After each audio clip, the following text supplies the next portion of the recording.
Hi.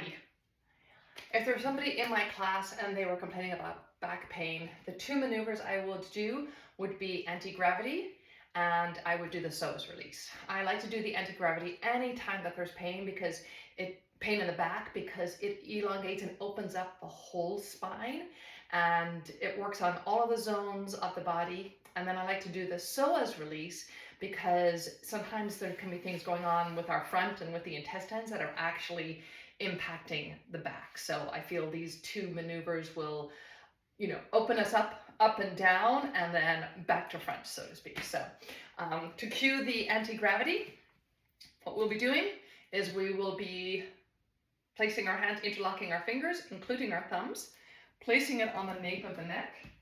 So we're going to do like that. I'm going to pull up on the back of the skin. Once we're there, we'll bring our elbows in.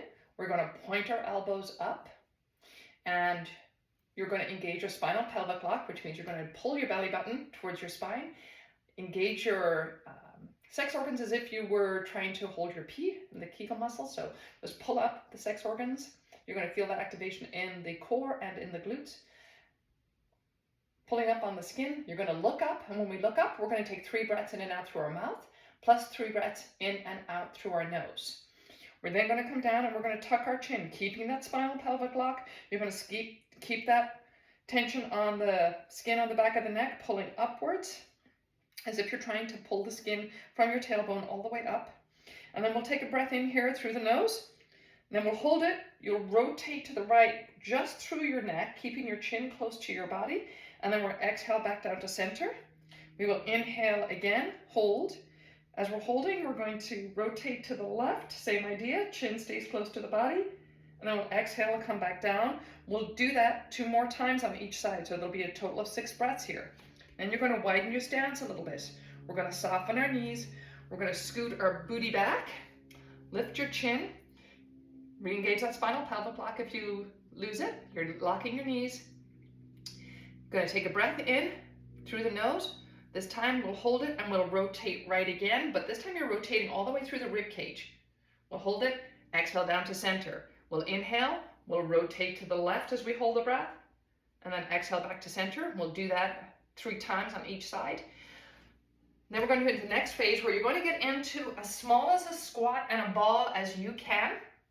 So if you can, you'll get your arms in between your knees. You're going to bring your head down, tuck your chin as much as you can.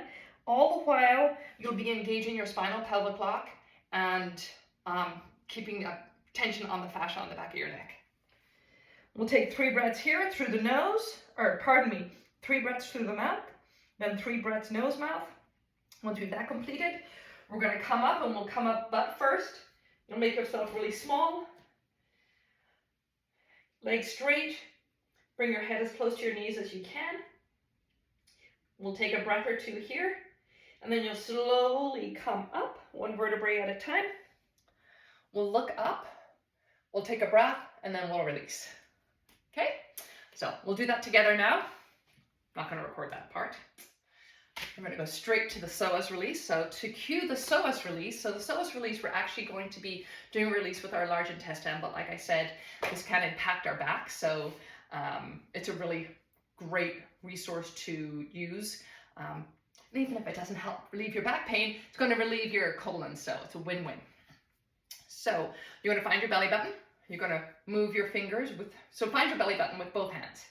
You're going to move both hands 2 inches approximately to the right, and then you're going to go down 2 inches, and you're going to find a spot there that's maybe a little tighter, a little tender. This is your large intestine. And this is the ileocecal valve. This is actually where the large intestine meets the small intestine. And so you're going to push in there and you're going to pull the skin up. And pull it up so it kind of burns a little bit. Yeah, you'll feel a slight burning sensation as you pull that skin. Then you're going to step forward with your left leg. You're going to lean back. Might burn.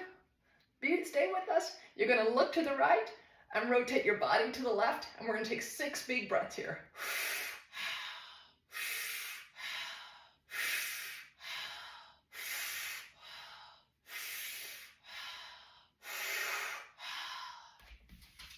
Then you release.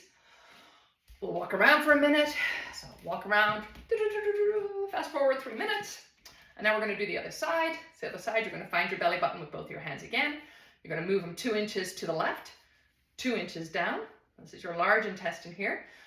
Same idea, you're going to pull up on the skin. You might feel a slight burning sensation as you're like your, what they used to call those, the Chinese burns, right? Maybe your big brothers did that to you, or even your little brothers. Step your right foot forward. You're going to pull up on that skin a little bit more. You're going to rotate your head to the left, body to the right, leaning back. Ooh, I can feel it on this one. 6 breaths through the mouth.